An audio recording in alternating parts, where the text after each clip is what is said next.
Welcome back to Crazy Dave's Crew. I'm Laura, and you're watching Thursday Threads.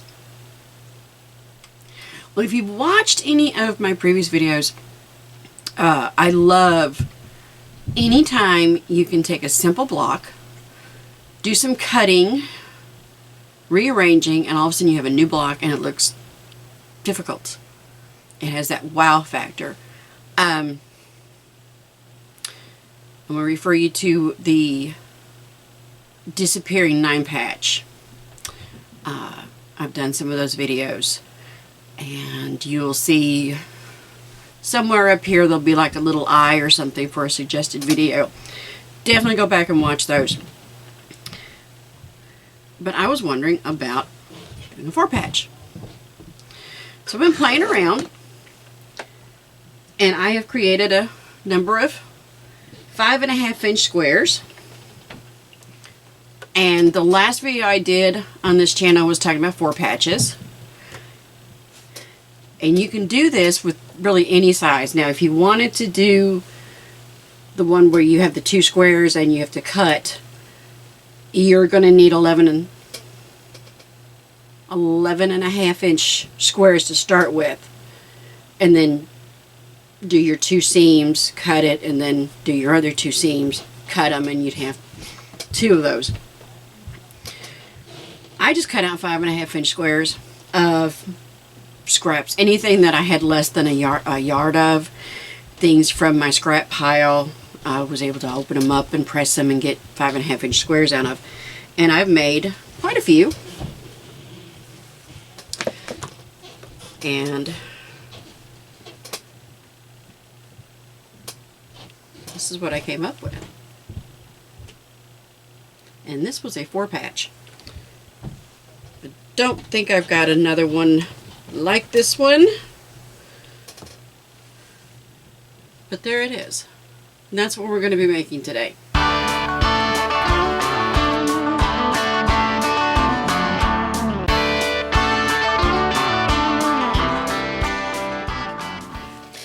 Not a lot of math, but it looks like you spent a long time on math. And then if you wanted to, you could do like this. And I made this a little bit of a longer pieces, smaller cuts. Now what I thought was cute is I asked my husband which one he liked. And he liked this one. Well, my son was there too, and we asked him his opinion. And he said, that one is more pleasing. I love their word choices. The more that they're in college and the more they're around other people, and just their word choices I think is marvelous. So he thought this one was more pleasing, so this is the one I'm going with. How do you do it? Let's see, let's take this one.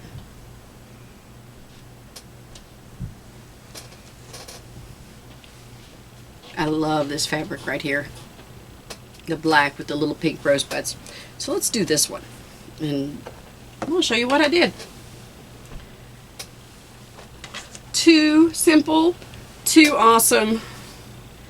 And if you're doing your scraps, so again, I've made some and I'm going to do these as well and show you what they look like.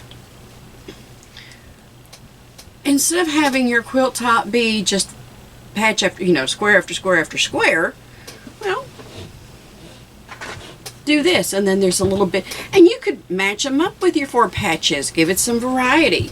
A lot you can do. But let's start with this one. I need my 2.5 inch ruler, and I need my rotary cutter. And this is wonderful. I love this one, especially for doing any disappearing. And I'm going to use my seams as my guide. Well, I want to do a 2 inch cut, so I am going to put the 1/2 inch mark right along my seam.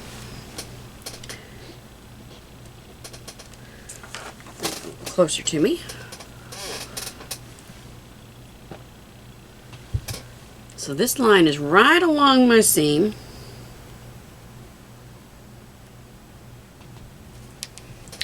didn't get my points perfect on this one, but I'm okay. So we've got 2 inches in. And I'm going to cut it. And I think you can guess what we're going to do here. 2 inches in from the seam.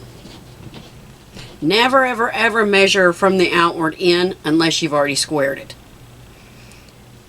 But you want, typically, you want that center to be in dead center. So I like to measure from the center. And I use the seams. Oh, that's the cut. As my guide.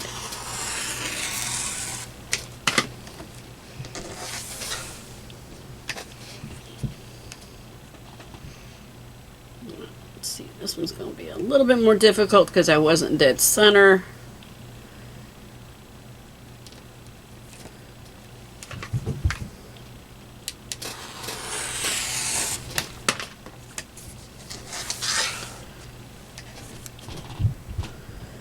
And one more time, 2 inches from the center.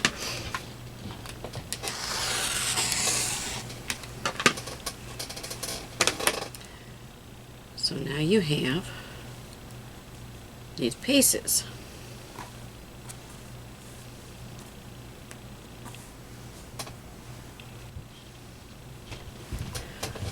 And I'm just going to take a peek at this other one to see how I did it. So we're going to change that around. Let's do that. We can do that. And let's do that. Then all you're going to do is you're going to put this one together and then this one. Now you have a 9 patch. And you're just going to do it like you would any other 9 patch. So why don't I do that and we'll come back. Now when I'm sewing, I'm going to leave this like this and I'm going to put it off to the side. That way I don't get my pieces all mixed up. Because I know me. Again, I don't know about you. You could remember and just have it be perfect, but I know me. And sometimes I'll get things mixed up and then it's either tossing it or picking it or, frogging, rip it. But I don't want to do that. So I am using my 1/4 inch piecing foot. I absolutely love it. It gives me that guide. Back when I was using my old machine, 20 plus years ago, or using my mom's machine, 30, 40 years ago, she didn't have this. So we'd use a piece of masking tape on her machine. For mine, I got one of those magnetic guides and put it where I wanted it. So I am really enjoying this. So I'm just going to put these together, kind of eyeball it. And don't feel bad if you need to pin. If you don't, you're awesome. But if you do, hey, we in the same boat. I pin a lot. I'm just not on this one. And then I'm just going to sew these down. Now this one, I'm going to want to match up my seams. Okay. So I am going to want to match them up. So let's see here. So that one was like this. That was like that. And this time I am going to pin. And again, I really wish you guys could reach in here and feel when you've got it nested right. And that's not to say it's always going to turn out right, and she's always just a little off on that one. That's okay. The more you do, the better you become, right? And even those, trust me, even those who are in the guilds, and you know, that you look at their stuff and think they are so awesome, they've been exactly where you are, where I am. They may not have stayed there as long as I am, but you know, hey, they're rock stars. I have a little piece of pink thread there. Let's get that.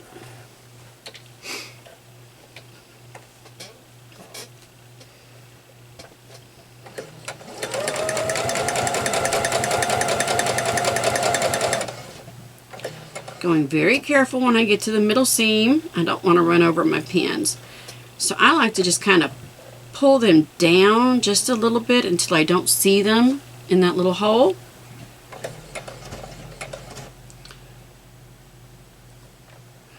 Everything should still be pinned and stationary. And I always take my pins out as soon as I'm done with that piece.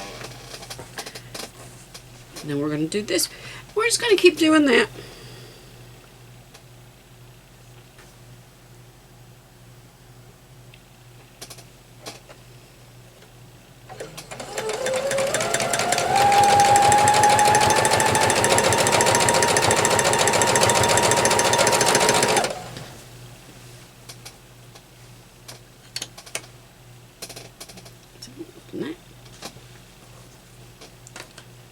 That one goes here.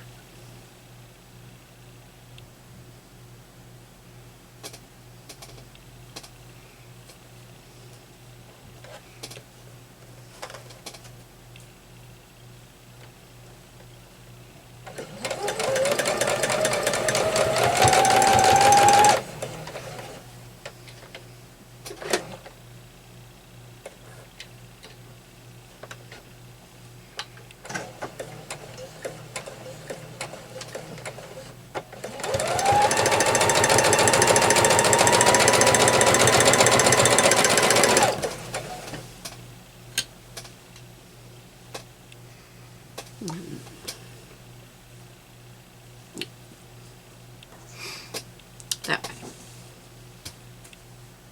That one there. See what I mean?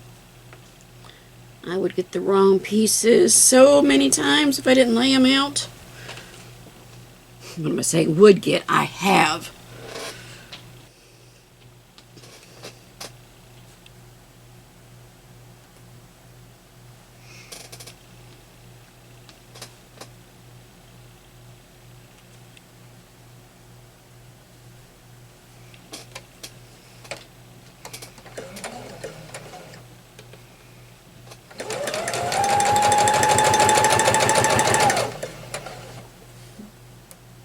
Down just a smidge.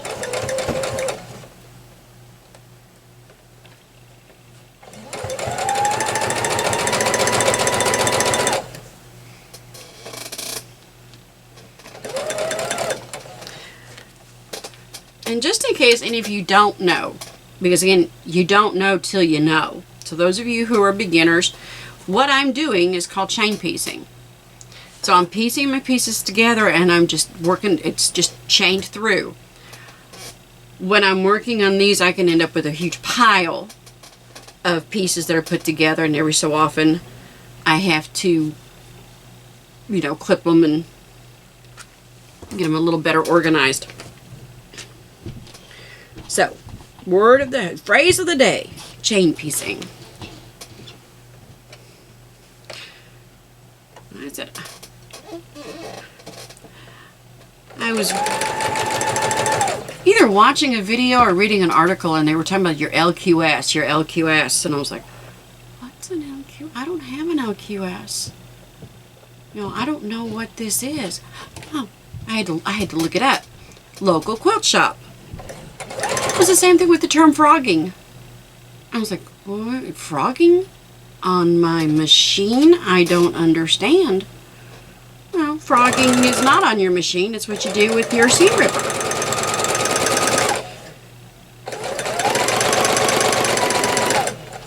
So again, you don't know till you know.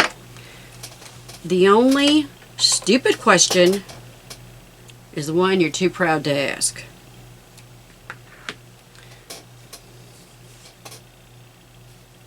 There we go.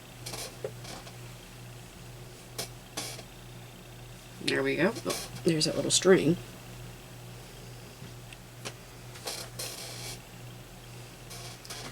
And the last one. Now, press these and sew them together. Be right back. So we started with this. And I said, this is something I can do upstairs with the TV on, you know, relaxing in the evening. I can do this while I'm waiting for something to cook. Just do this for my relaxation and not have to think. Okay, just do a simple 4-patch. And then with a few cuts and some thoughtful reassembly, you get this. Now, if you wanted to put these right next to each other, hang on, you are going to have to match up all those seams. So what I would recommend is you do a sashing in between. Unless what you could do is have this, have a sashing, and then have a 4-patch, and then have a sashing and have another one of these. Be sure to stay through the end. I'll try to have some pictures up there of my scrap ones and how those can look in different variations. You know, maybe you want all these two colors on one side and the other two, or maybe you want to mix it up some. Either way. So there's a lot you can do. This one I cut at 1.5 inches. The other one I cut at 2 inches.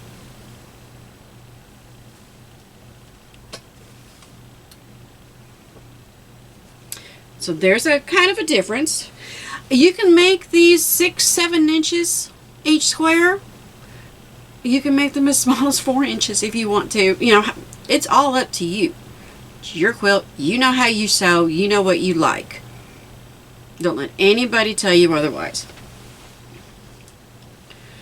I hope you've enjoyed this video. I hope you're inspired.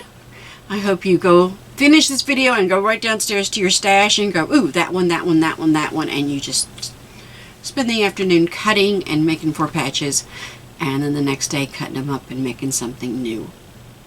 I love that about the disappearing patches. So this has been a lot of fun. And I think these can either be made into you know, a whole quilt, or I may kind of proportion them out and try to do a quilt with all my different blocks. You just never know what crazy stuff we get up to here at the Crew. Don't forget our contest that's running. We are so close. And don't forget to check out the new channel, DIY Dave and Company. Woodworking projects, gardening projects, canning projects, anything that we're doing it ourselves. And I need a new spool of thread. I'm going to do that. I'm going to work up some more of these and we'll have pictures for you at the end. So glad you joined us today, and I look forward to seeing you next time right here on Crazy Dave's Crew. Thanks for watching.